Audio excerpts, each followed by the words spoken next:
Guys, if you are looking for a fully featured low-cost media projector, then this is going to be hard to beat, and it's coming right up.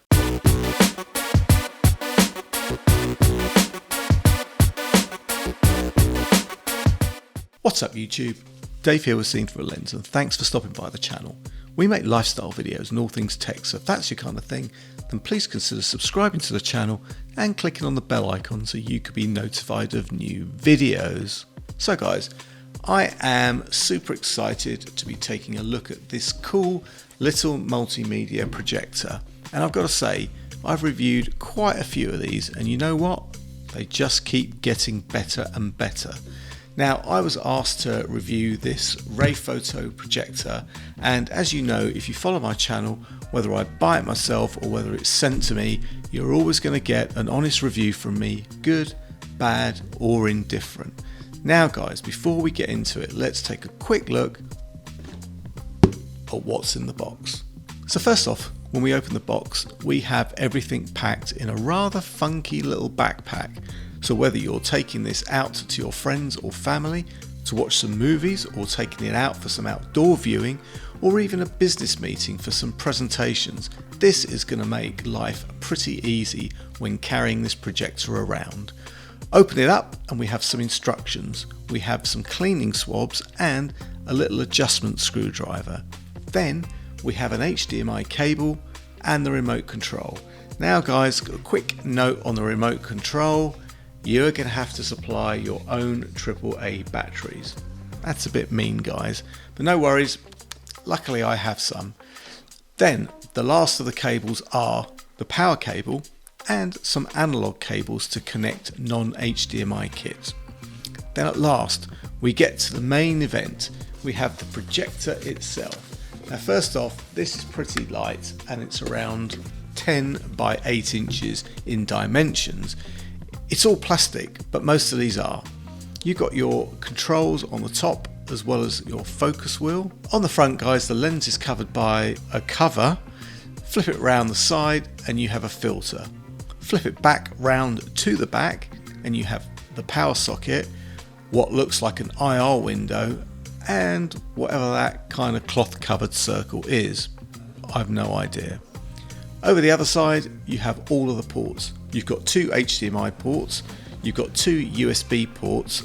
Unfortunately, these are USB 2, but that's what they are. And you've got that AV socket to connect those analog cables. And last of all, a headphone jack. Now, turning this on and you are greeted with a fairly familiar interface. As I said guys, I've reviewed a lot of these projectors and they all have pretty much the same UI. There are options for connecting HDMI, USB and iOS cables as well as that legacy AV cable set. You have some streaming options for iOS and Android, and to be honest, I've even used my Mac to screen share, so pretty versatile. Setting it up was an absolute breeze. If you want to stream, just go to settings and follow the instructions to connect to your Wi-Fi network and you are good to go. The remote was responsive, or you could use the nice blue illuminated top controls. Now guys, testing this out via streaming, and you can see here no lag and everything looks pretty nice, pretty good and pretty bright. I also connected another box to the HDMI socket and got pretty much the same result. Now, moving the projector around gives you some automatic horizontal keystone correction, but not vertical. You're going to have to adjust that yourself. Now, all in all, for around £200, this projector is not bad at all. Yes, there are cheaper ones out there, but this smallish, light, and very bright with hardly any latency, even for fast-moving movies, it's really good value for money. I will say it's only 1080p, which is a bit of a shame, but most of the projectors out there in this price bracket are pretty much the same.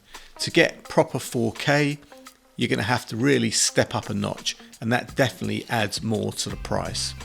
So guys, there you have it. If you want a cost-effective multimedia projector that's fully featured and dead easy to carry around, this is the one to have. And if you're interested in buying one of these, I'll leave any product links and discounts in the description. If you have any comments or questions, then please leave them in the comments section below.